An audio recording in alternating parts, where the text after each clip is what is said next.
नमस्कार। अजय द्विवेदी। बिहार चुनाव और वोट चोरी का मुद्दा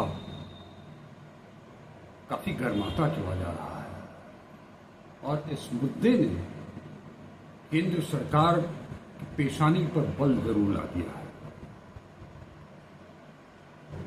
केवल यही नहीं, एक और केंद्र सरकार के लिए या केंद्र सरकार की जान जो आफत में आई है उसके लिए महज राहुल गांधी नहीं, इंडिया गठबंधन नहीं, कांग्रेस नहीं, बल्कि उसके साथ साथ अमेरिका और अमेरिका के राष्ट्रपति डोनाल्ड ट्रंप भी वो जो खेल खेलना उन्होंने शुरू किया है पहलगाम की घटना के बाद से, ऑपरेशन सिंदूर की घटना के बाद से, वो घटना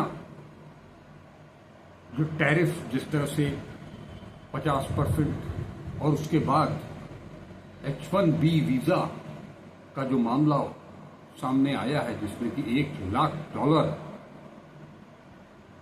ये सब मिला जुला करके केंद्र सरकार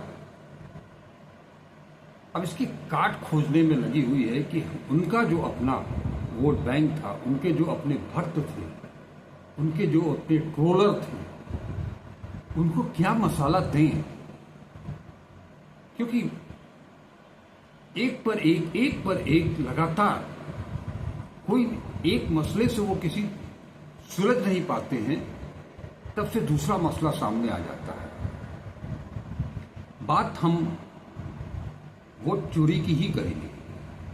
वोट चोरी का मुद्दा अब ऐसा लगने लगा है कि वो ग्रासरूट तक पहुंचने लगा है, निचले स्तर तक पहुंचने लगा है, जिसके चलते समूची बीजेपी, समूची केंद्र सरकार, उनके कथित सो कॉल्ड चाणक्य अमित शाह और प्रधानमंत्री नरेंद्र मोदी और इन सब के पीछे खड़ी आरएसएस,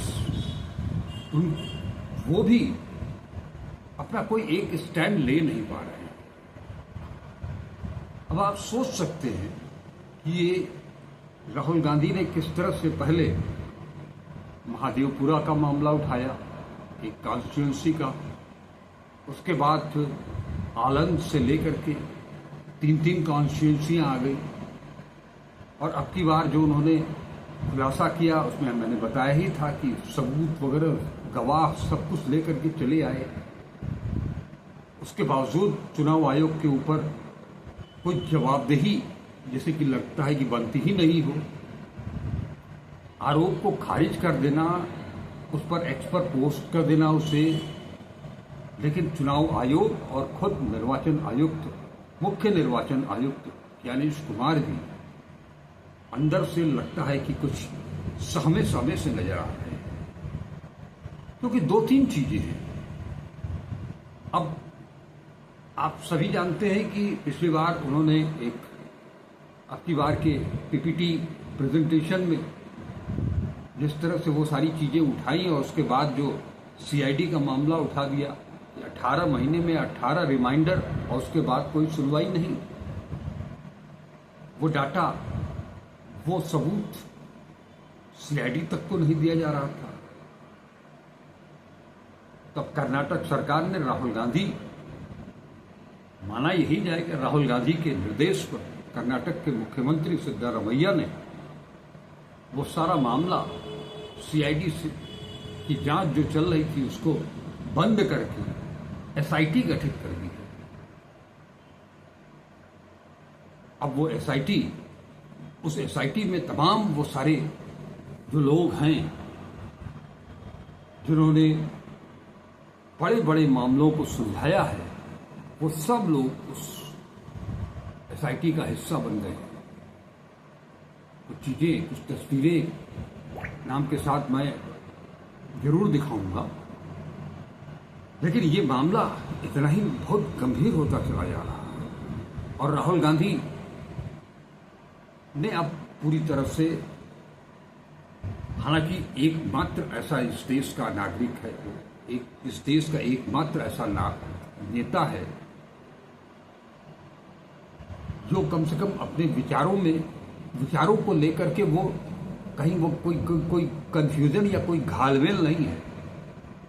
एक दृष्टि है, एक सोच है, एक विचारधारा है और उसके लिए वो लगातार लड़ते चले जा रहे हैं।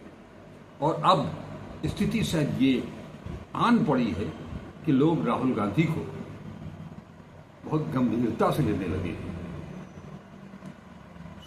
उनकी बातों पर विचार करने लगे हैं और खास तौर पर मध्यम वर्गीय परिवार जो है वो जो इस देश की रीढ़ है वो राहुल गांधी को गंभीरता से लेना उसने शुरू कर दिया है। ये वही वो मध्यम वर्ग है जो कल तक राहुल गांधी का नाम तक सुनना नहीं चाहता था,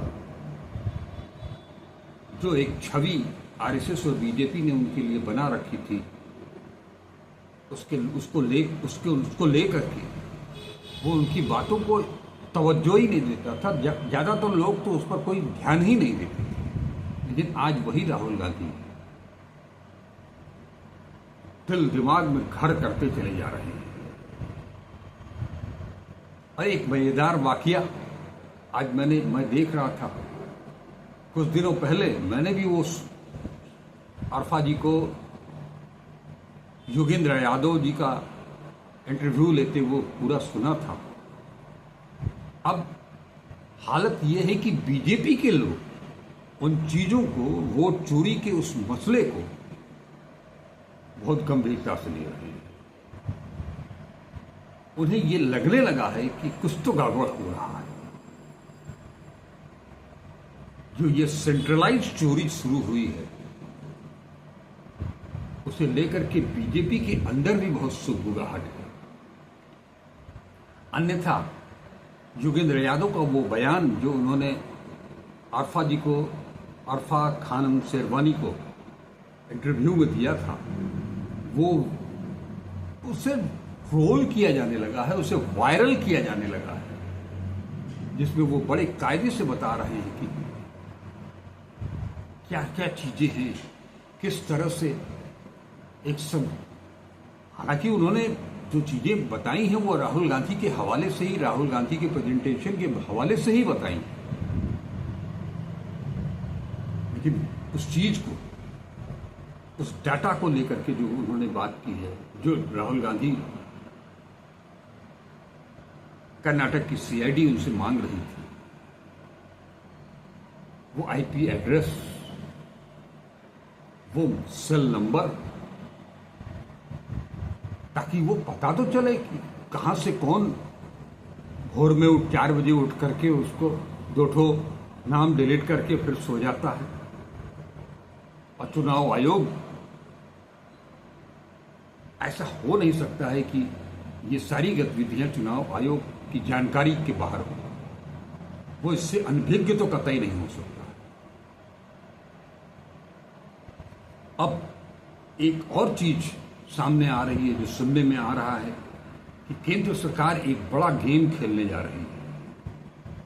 वो जात जनगणना की काट के रूप में उसको प्रेजेंट करने की कोशिश कर रही है। वो मुसलमानों, खास तौर पर जो पासंदा मुसलमान हैं, उनमें और ओबीसी के बीच में जो आदत है बीजेपी और आरएसएस की, लड़वाने की कोशिश कर रही है।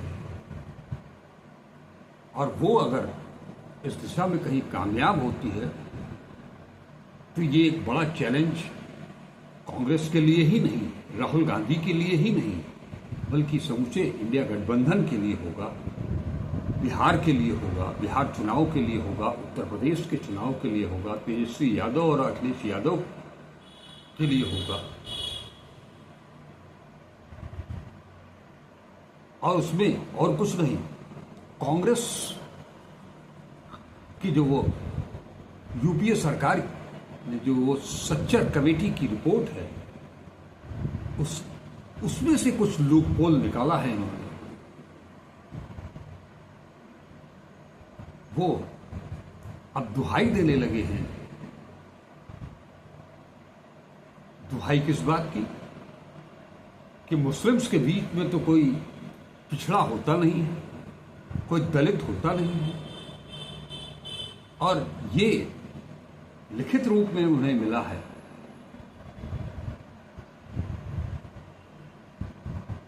और ये सबके सामने आने लगी हैं बातें। जो लोग नहीं जानते थे उनके बारे सामने भी आने लगी हैं कि आरक्षण जो एससी को मिला है, अनुसूचित जाति को मिला है, वो हिंदुओं के लिए मिला है, मुसलमानों के लिए नहीं। तो वहां अगर पाबंदी है तो पिछड़ों को क्यों दिया जाए? ये भी तर्क है। बात यही खत्म नहीं होती है। जैसा मैंने कहा कि चाणक्य अमित शाह जी वहां वो कुछ बहुत दूर की कौड़ी चलने की फिराक में है, और उत्तर प्रदेश जैसे राज्य को 3 हिस्सों में बांटने की तैयारी शायद शुरू हो गई है। पश्चिमांचल, मध्यांचल और पूर्वांचल। इसके माध्यम से वो केवल इंडिया गठबंधन या अखिलेश यादव पर निशाना नहीं है, बल्कि ये निशाना अखिलेश यादव के अलावा अमित शाह वर्सेस योगी आदित्यनाथ भी है। इतने बड़े सूबे का मुख्यमंत्री अब किसी को बनने नहीं दिया जाएगा।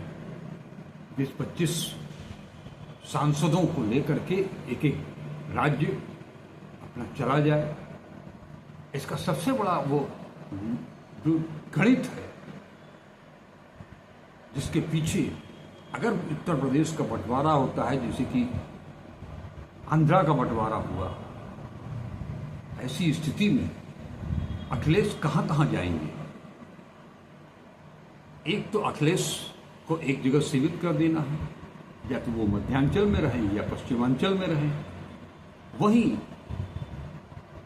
अमित शाह की राह के कांटे जो अपने आप को पूरे देश भर में इस तरह से प्रेजेंट कर रहे हैं कि नरेंद्र मोदी के बाद अगले प्रधानमंत्री होंगे योगी आदित्यनाथ, उन पर भी तगड़ा हमला है। ये बहुत दूर की चाल है कि उनको पूर्वांचल तक निपटा दिया जाए। ऐसी स्थिति में ये अगर गणित जो बन रही है, ये राहुल गांधी के उस जेट से मुकाबले के लिए भी है। H1B वीजा, टैरिफ वार, वोट चोरी, जात जनगणना, इन सब मसलों को लेकर के जो लगातार विपक्ष हमलावर होता चला जा रहा है, और खासतौर पर राहुल गांधी जिस तरह से इन कुछ दिनों में, अब तो हम ये कहेंगे कि 2024 के इलेक्शन के बाद से, नेता प्रतिपक्ष बनने के बाद से उन्होंने जो आक्रामकता दिखाई है, और वो भी एक सुनियोजित तरीके से, वेल प्लान्ड वे में, वो चोरी को जिस तरह से उन्होंने उजागर करना शुरू किया है, वो बहुत जबरदस्त मामला है। और इससे अब इसकी काट के रूप में यही कुछ सब चीजें जो आजकल चर्चा में हैं सोशल मीडिया पर, यूट्यूब पर, ये माहौल कुछ तो गड़बड़ाता हुआ नजर आ रहा है। आज बस इतना ही, फिर मिलेंगे कल एक अगला एपिसोड जन जेट के ऊपर होगा हमारा, उसे देखना न भूलें। न केवल बनारस हिंदुस्तान, न केवल नेपाल, बल्कि ये जन जेट दुनिया भर में इनकी क्या स्थिति है ये क्या कर रहे हैं, इन सब पर हम प्रोफेसर दीपक मलिक जी के साथ एक खास चर्चा करेंगे और वो आपके सामने लेकर के आएंगे। इंतजार कीजिए। नमस्कार, अजय द्विवेदी।